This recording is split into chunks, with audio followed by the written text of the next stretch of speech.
In our last video, I told you the truth that most refuse to face, that 93% of traders fail while only 7% succeed. And I said the market doesn't destroy those 93%, they destroy themselves. But there's something even more tragic that lies beneath that truth. It's not just that most traders fail, it's that most quit right before they were about to win. They walk away not because the market is impossible, but because they couldn't endure what the market was trying to make of them.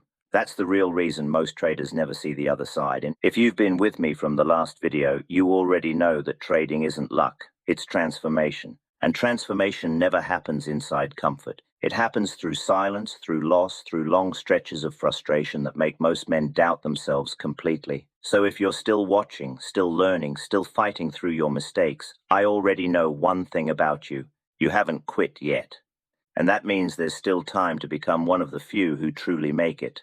Before we begin, wherever you're watching from, I want you to leave a comment below. Tell me your country, your city, your journey, because whether you're in London, Manila, Lagos, or New York, every trader fights the same invisible war. And if you're serious about mastering that war, make sure you subscribe, like this video, and share it with another trader who's struggling to hold on.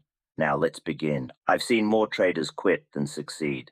I've seen men walk into the market with their eyes full of fire and leave with their hearts full of doubt. You see, most people think trading is about predicting prices, studying charts, or mastering indicators.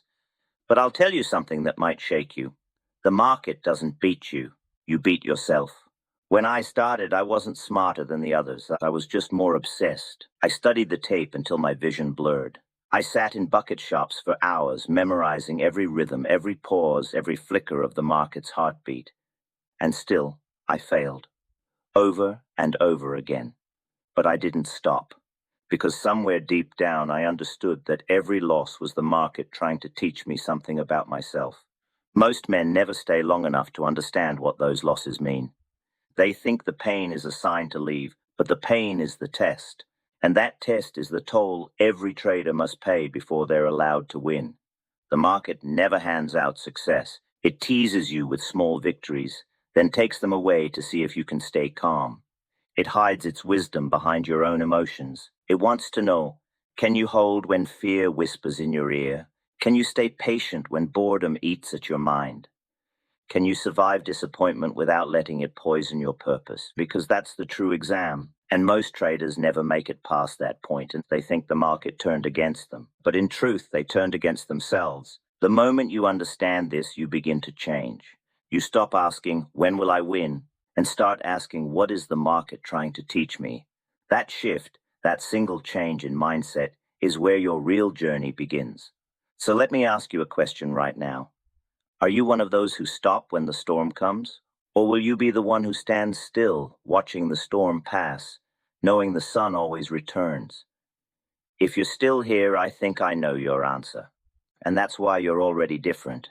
The ones who quit, they never realize how close they were. They never see that the pain they escaped was the exact pain that would have built them. The market rewards those who endure the silence after the chaos. It rewards those who refuse to flinch. It rewards those who can look loss in the face and whisper, teach me. That's where strength is built. That's where wisdom is born. And that's where traders cross from the 93% into the 7%. The hardest part of my journey wasn't losing money. It was losing belief. Not in the market, but in myself. I remember nights when I sat in silence, the tape stopped ticking, the room still. I would stare at the numbers in my ledger and wonder how a man so sure of his understanding could still be so wrong. The weight of failure is heavy, not because of the money, but because it challenges your identity. When you lose in the market, it feels as if you've lost a piece of who you are. That's the pain most traders can't endure. They think they're quitting trading. But in truth, they're running from the mirror that trading holds up to their soul. The market shows you everything you try to hide, your impatience, your fear, your greed, your arrogance. It exposes every weakness with brutal precision. And the moment you see yourself clearly for the first time, it hurts. It hurts more than any loss ever could. Most traders never recover from that moment. They walk away telling themselves, trading isn't for me. But what they really mean is, I wasn't ready to meet myself. I faced that mirror too. There was a point when every trade seemed to mock me. I'd enter a position and watch it turn against me instantly, as if the market was waiting for my move. And when I finally reversed, it would move the other way again. It felt personal, like the market was playing a cruel joke. But the truth was simple. I wasn't losing to the market. I was losing to my emotions. The moment I accepted that truth, everything changed. Because the market, you see, is pure. It has no opinion, no malice, no sympathy. It simply reflects the balance between greed and fear, both of which live inside you. And the day you learn to master those two forces, not in the chart, but in your own mind, that's the day you stop fighting the market. That's when you begin to move with it. I once knew a trader, brilliant, quick, full of potential. He studied harder than anyone I'd met. But after one devastating loss, he disappeared.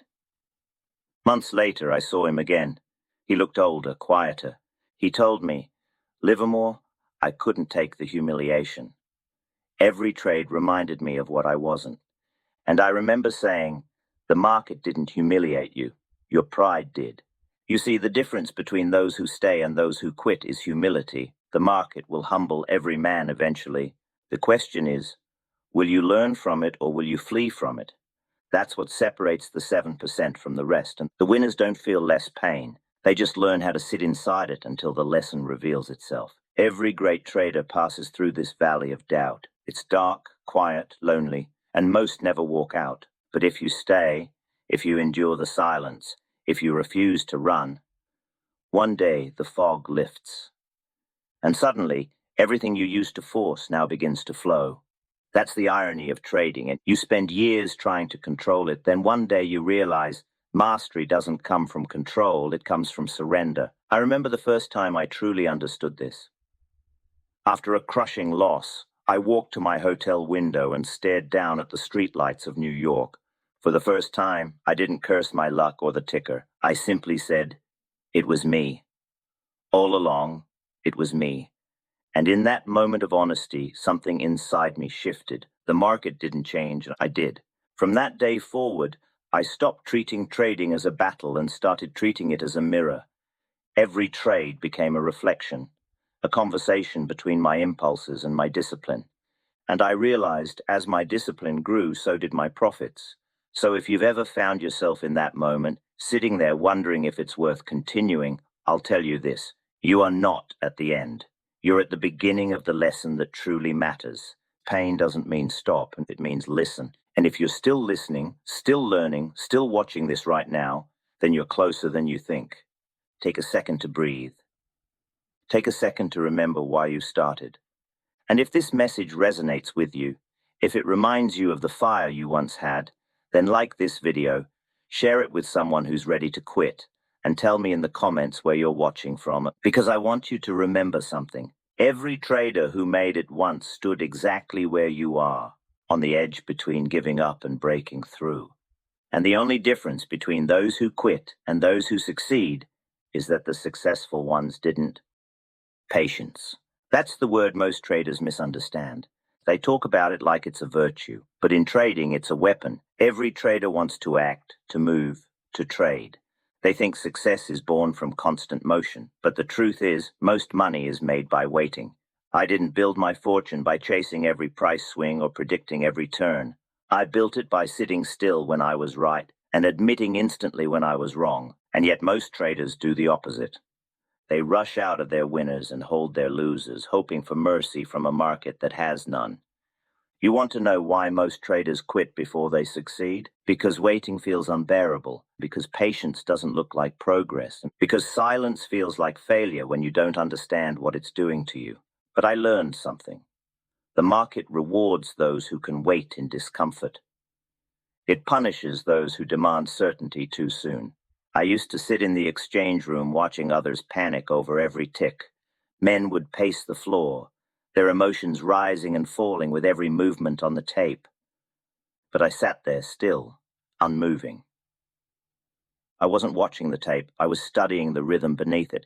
That rhythm is slow, deliberate, invisible to the impatient eye. It's not the ticks that matter, but the tempo, the pulse that connects accumulation, breakout, exhaustion, and collapse. If you can feel that rhythm, you no longer chase the market, you flow with it. And that only happens when you learn to be still. Stillness is power, because when everyone else reacts, the man who waits, he observes. He sees what others can't. But waiting isn't easy. You will feel tension, doubt, fear. Your mind will scream to take action, to do something, anything, just to feel in control again. But that's the trap. The market knows your impulses better than you do, and it waits for your impatience to become your undoing. I learned to see boredom not as the enemy, but as the teacher. The quiet times, when nothing moves, when you doubt yourself the most, that's when you're building the discipline that separates you from the crowd. You see, anyone can trade during excitement, and anyone can buy during euphoria or sell during panic. But the real trader, the rare one, learns to sit through the stillness with absolute calm, like a sniper waiting for the perfect moment, not firing until the target aligns. That's why patience isn't passive. It's preparation. When I made my biggest profits, it wasn't because I found some secret method. It was because I had the strength to sit tight, to let the market do the heavy lifting, to trust the work I had already done. Every great move I ever caught began with long stretches of nothing. Days of waiting, weeks of silence, the market whispering, testing, distracting, and me resisting. That's what most traders can't do. They think success must always feel active, exciting, rewarding. But success in trading feels quiet. It feels still. It feels like waiting in a dark room, not knowing when the light will return, but trusting that it will. That's why so many quit right before they make it. Because that final stretch, the one that breaks the impatient, is the exact place where the patient are reborn. There's a certain irony in all this. The traders who rush, who can't wait, who need constant action, they end up losing time.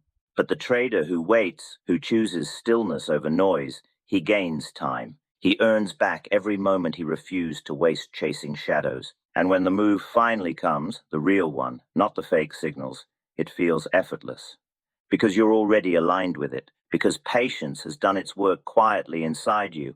That's when you realize the goal was never to beat the market. It was to outlast yourself. If you're watching this and you're in that season and that long, dull, uncertain phase, don't mistake it for failure. You're in the part of the story most people never reach. You're in the waiting room of success. Stay there long enough. The door will open, and when it does, you'll look back and see that every moment of stillness, every urge you resisted, every trade you didn't take, it was all part of the climb. Now, if these words reach you, if they remind you to stay patient when everything in you wants to give up, then like this video, share it with a trader who needs to hear it, and tell me in the comments, how long have you been waiting for your breakthrough? Because maybe, just maybe, it's closer than you think. You see, the market doesn't destroy men, it merely reveals them. Every trader who quits before he succeeds doesn't fall because of the market, he falls because of himself. Impatience, ego, doubt. They're the invisible forces that strip a trader long before his account ever does. I've seen brilliant men lose everything, not because they lacked knowledge, but because they couldn't master their own mind. They studied the charts, the news, the patterns, but never studied themselves. And that's where the real market exists, inside you. When I look back on my years of trading, the booms, the crashes, the noise, the glory, I realize something simple. Every fortune I made came after a long period of emptiness. Every lesson I learned came dressed as loss. Every test the market gave me was never about money. It was about me. That's what most traders never understand. They're chasing prices while the market is trying to teach principles. They're searching for profits while the market is searching for patience. They want immediate reward, but the market gives delayed truth. You don't fail because you lost a few trades. You fail because you stop learning from them. You stop refining, stop reflecting, stop trusting the process. And that's the exact moment when most quit. But here's the truth. No one ever truly fails in the market until they stop showing up. The trader who endures, even in silence, even in doubt, is already winning. Because he's learning what others refuse to learn. Control. Control is the foundation of every great trader. Not control over the market. That's impossible. Control over yourself, your fear, your greed, your timing, your expectations. You'll never know when the market will reward you. You'll never know how long you'll have to wait. But if you can hold your ground, if you can keep your head steady while others panic, you'll outlast them all. I often say a man can make mistakes, but he must not quit. The market forgives losses, it does not forgive surrender, because every loss carries a seed of understanding. Every wrong move points toward a better one, and every moment you survive gives you the wisdom to recognize opportunity when it finally appears. But here's the most important thing I've learned. You can't rush maturity, you can't force wisdom, you can only live through it, one quiet day at a time. That's why trading isn't a race, it's an evolution. And the only thing that separates the man who makes it from the one who doesn't is how long he's willing to endure the unseen seasons. If you can accept that the market is not against you, it's for you, shaping you, refining you, stripping away everything false, then every loss becomes a lesson, not a wound. You stop fearing the journey. You start embracing it. That's when you cross a line most traders never reach. The line where trading stops being about money and becomes about mastery, where profit becomes a byproduct of patience, where the market becomes your teacher and silence your greatest ally. That's the stage very few ever see, because they quit right before it happens. They quit at the final test, when the pain is highest, the doubt deepest, and the noise loudest. But if they'd held on a little longer, just a little longer, they would have realized the storm was passing and the breakthrough was near. You might be there right now. You might be standing in that storm, wondering if you should quit, if it's worth it, if maybe the market just isn't for you. But I'll tell you what I told myself in my darkest moments. If you quit now, all the pain you've endured will be for nothing. But if you keep going, every mistake, every sleepless night, every loss will eventually compound into wisdom. And wisdom is the most valuable capital you'll ever own. That's the real reward of this game. Not just wealth, but transformation. To become unshakable, to become calm in chaos, to learn that you can lose everything and still remain whole. Because the man who can't be broken, he can always rebuild. So, if these words find you when you're doubting yourself, don't quit yet. Don't throw away what time has been trying to build inside you. You're closer than you think. You've already endured too much to stop now. Keep studying the market, but more importantly, study yourself. Be patient when others panic, and be silent when others shout. And remember, your breakthrough is not an event, it's a process. If this message resonated with you, if it reignited something within you, like this video, share it with a fellow trader who's walking through the same fire, and comment below where you're watching from.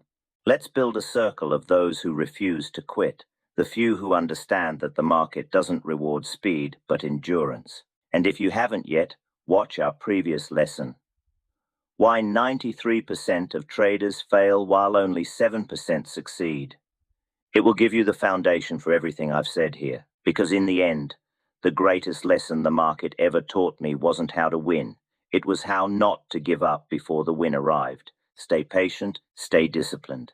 And remember, every master trader was once where you are now, uncertain, exhausted, tempted to quit, but still holding on. That's how success begins, quietly, stubbornly, in the shadows of doubt.